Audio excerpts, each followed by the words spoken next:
రాష్ట్రంలో స్థానిక సంస్థల ఎన్నికల్లో బీసీలకు 42% రిజర్వేషన్ల కల్పనపై హైకోర్టు ఇచ్చిన స్టేను నిరసిస్తూ బీసీ సంఘాల జేఏసీ జిల్లా కన్వీనర్ పైడిపల్లి రమేష్ వివిధ సంఘాల నాయకుల ఆధ్వర్యంలో భూపాలపల్లి జిల్లా కేంద్రంలో తెలంగాణ బంద్ నిర్వహించారు.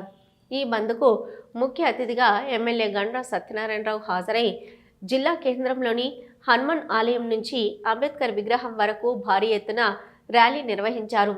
ర్యాలీ అనంతరం మీడియాతో మాట్లాడుతూ తెలంగాణ రాష్ట్ర ప్రభుత్వం బీసీలకు స్థానిక సంస్థల ఎన్నికల్లో 42% రిజర్వేషన్ల కొరకు సర్వే నిర్వహించి శాసనసభలో ఏకగ్రీవ తీర్మానం చేశామని అన్నారు.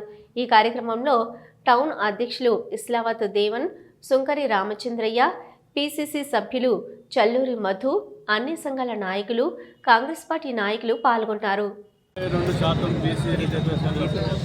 హైకోర్టులో స్టేకు నిరసనగా రాష్ట్ర జేఏసీ మేరకు భూపాలపల్లి పట్టణంలో బంద్ సంపూర్ణంగా కొనసాగుతుంది. ఈ బంద్లో ప్రత్యక్షంగా పాల్గొన్న గౌరవ ఎమ్మెల్యే గారికి బీసీ జేఏసీ పక్కన ధన్యవాదాలు తెలియజేస్తూ రానున్న రోజులలో 42% రిజర్వేషన్ సాధించేంత వరకు మా బీసీ సంఘాలు పోరాటం చేయాల్సిన విజ్ఞప్తి చేస్తుంది.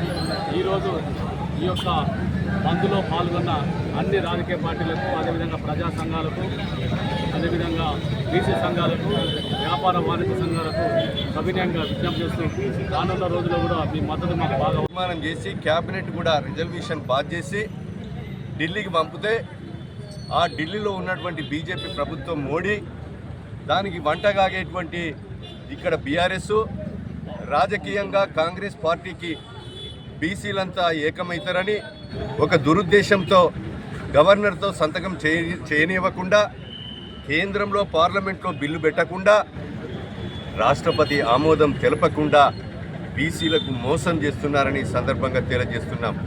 మేము చిత్తశుద్ధితో 42% బీసీలకు బిల్లు కావాలని జీవో తీశాం. అదేవిధంగా ఆర్డినెన్స్ కూడా గవర్నర్ కొరకు పంపితే గవర్నర్తోని ఈరోజు బీజేపీ మోడీ ఒత్తిడి తెచ్చి సంతకం చేయనివ్వలేదు. ఇది సబ్బడ్డ వర్గం, భారతదేశంలో ఉన్నటువంటి సబ్బడ్డ వర్గం కూడా చూస్తున్నది. కామారెడ్డి సభలో మా రాహుల్ గాంధీ గారు మేము కేంద్రంలో అధికారంకి వస్తే 42% ఈరోజు అమలు చేస్తామని చెప్పినటువంటి మాటకు అనుకూలంగా ఈరోజు 42% ఏదైతే ఉన్నదో కామారెడ్డి సభలో చెప్పిన మాటకు అనుకూలంగా బిల్లు పెట్టాం. ఏకగ్రీవంగా ఆమోదించి కేంద్రానికి గవర్నర్కి పంపితే వీళ్ళు మోకాళ్ళు అడ్డి ఈరోజు ఈ బీసీలను అనగదొక్కే పరిస్థితి చేస్తూ ఉన్నారు. వందల సంవత్సరాల నుంచి ఈరోజు 160% కలిగినటువంటి బీసీలను ఏదైతే న్యాయం కొరకు మేము అగ్రవర్ణాలకు సంబంధించినటువంటి ముఖ్యమంత్రి ఉన్నా ఇది బీసీలకు న్యాయం జరగాలని